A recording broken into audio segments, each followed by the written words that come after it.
तो राधे राधे। पुरुषोत्तम मास अधिक मास की कथा मेरे चैनल पे आपको मिलेगी। कथा का तीसरा अध्याय है आज से।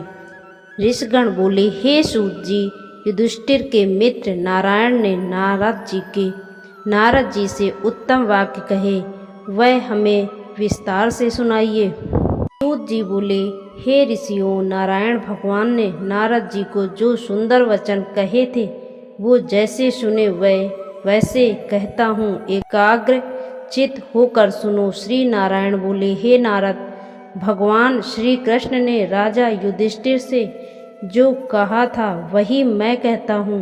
एक समय धर्मराज युधिष्ठिर दुर्योधन आदि के छल से जुए में हार गए थे और बड़े बड़े महारथियों के सामने ही दुष्टासन ने अग्नि कुंड से उत्पन्न हुई धर्म परायण द्रौपदी के बालों को पकड़कर खींचा था। तब साड़ी खींचने लगा, तब श्री कृष्ण भगवान ने उसकी रक्षा की। तत्पश्चात युधिष्ठिर पांडव राज्य छोड़कर काम्यक वन को चले गए, जहाँ पांडव लोग वनवासियों की भांति वन के फल खाकर अत्यंत दुख पाते हुए रहने लगे। देवकी नंदन श्री कृष्ण भगवान उनको दुखी देख मुनियों सहित काम्यक वन को गए।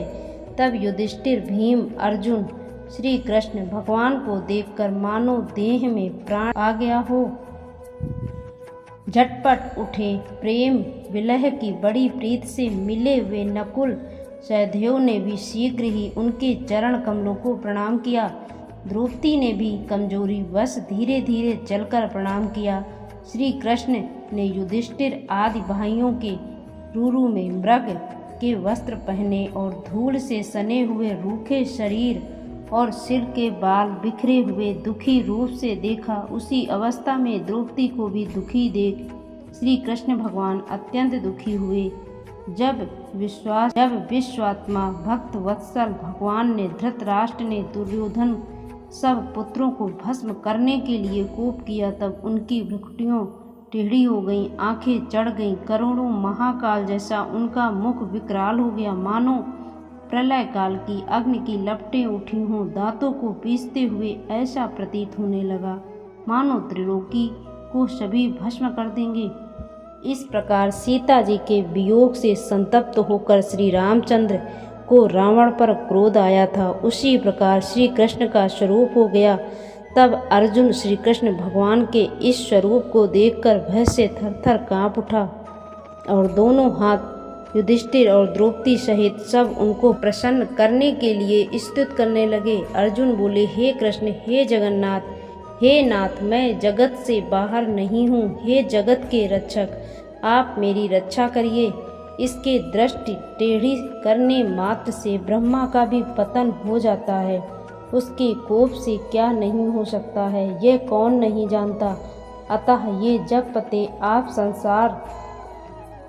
संहार करने वाले, अपने क्रोध को त्यागिए। आपको क्रोध से संसार में प्रलय हो जाएगी। आप सब तत्वों के ज्ञाता, सब कारणों के कारण स्वरूप, वेद्यांग के बीच भी बीच ईश्वर श्री कृष्ण, मैं आपको नमस्कार करता हूँ। आप ही चराचर जगत के उत्पन्न करता, सब मंगलों के मांगल्य बीज स्वरूप सनातन हैं। आप अपने रचे हुए विश्व का एक व्यक्ति के अपराध के कारण क्या नाश करोगे। ऐसा कौन होगा जो मच्छरों को भस्म करने के लिए अपने सब घर को जला देगा। श्री नारायण नारद जी से बोले, शत्रुओं को मारने के लिए अर्जुन ने जनार्दन श्री कृष्ण से ऐसा कहे हाथ जोड़कर नमस्कार किया।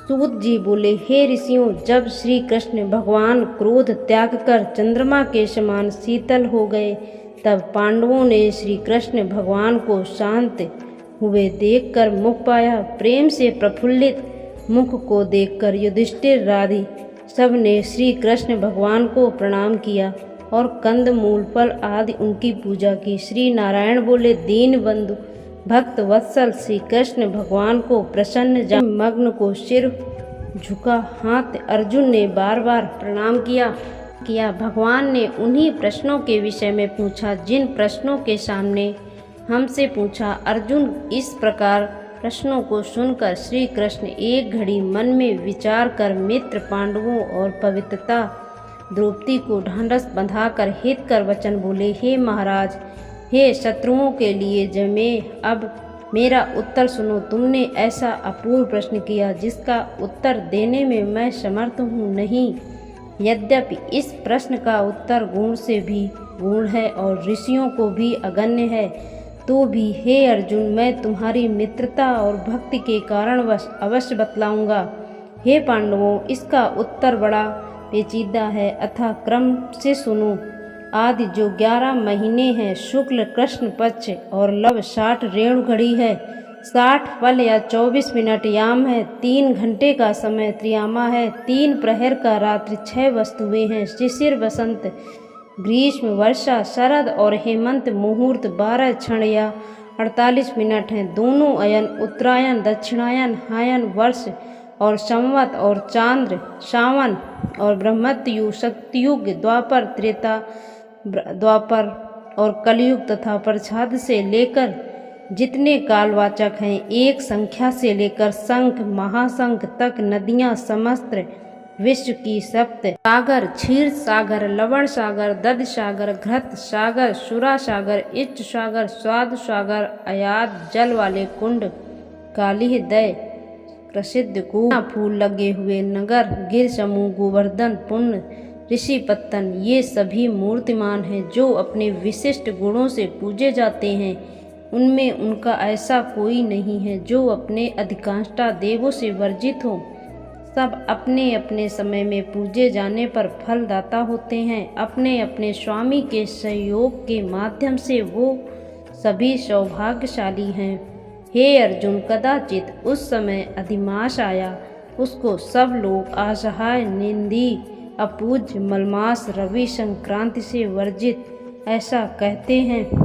फल रूप होने से अछूत और शुभ कर्मों के लिए निंदित होने के कारण कांतिहीन निरुयोगी, अत्यंत दुखी, कथित शरीर, चिंता से घिरा, मन मलिन, मुर्दा सी तरह, हृदय से धैर्य धारण कर मलमास मेरी शरण में वैकुंठ में जहाँ मैं रहता हूँ वहीं पहुँचा, अंतर्गृह में गया और वह मुझको विनीत भाव से दिखाया। तब अमूल्य रत्नों से जड़ित सुवर्ण के सिंहासन पर बैठा हुआ मुझे देखकर वह दंडवत करके नियमित हो हाथ जोड़े और नेत्रों में आंसुओं को छोड़ता हुआ धैर्य धारण कर गदगद वाणी से बोलने लगा, प्रार्थना करने लगा। सूत जी बोले, इस प्रकार वह नारायण कहकर शांत हो गया। तब नारद जी यह सुनकर फिर नारायण से कहने लगे, अधिक मास जगत के पापों को हरने वाला, योगियों को भी दुर्लभ भक्ति से प्राप्त करने वाला, पूर्ण रूप विष्णु के पवित्र लोक में जाकर संसार को अभय देने वाला, ब्रह्म रूप मुकुंद के पद पर कमल की शरण पाकर बोला, सुनाइए। ये तीसरा अध्याय खत्म होता है। वीडियो पसंद आई हो तो लाइक और सब्सक्राइब करिए।